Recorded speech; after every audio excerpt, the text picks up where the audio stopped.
Man, they are lying.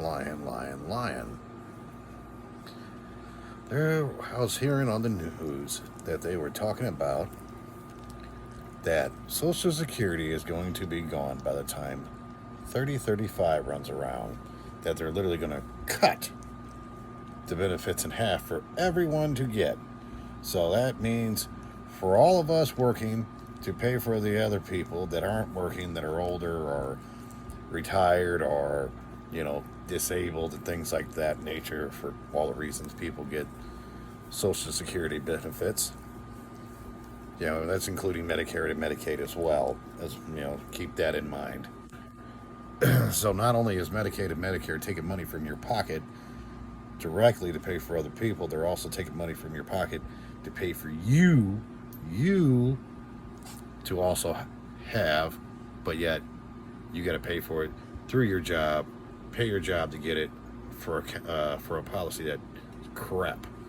Anyway, so they're talking about all this, but you know how I know they're lying, and it doesn't take no rocket scientist that the big EM had up in the ditch working for him to sit there and say who was stealing money and who wasn't. I mean, it's not that hard to follow a paper trail.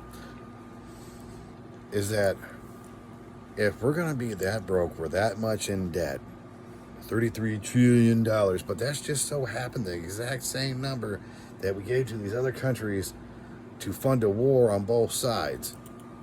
On both sides. Last time I checked, that was called trying to overthrow a government in war propaganda.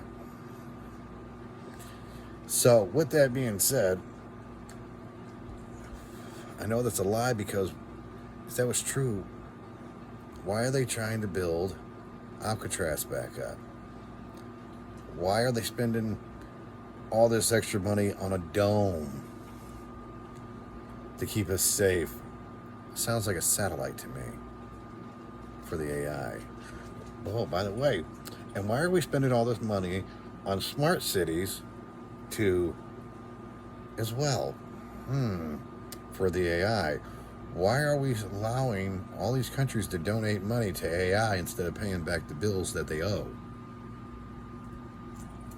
But yet we're going to be broke, but yet we owe this much. Oh, the national debt's this much, but yet we're spending this much and this much more.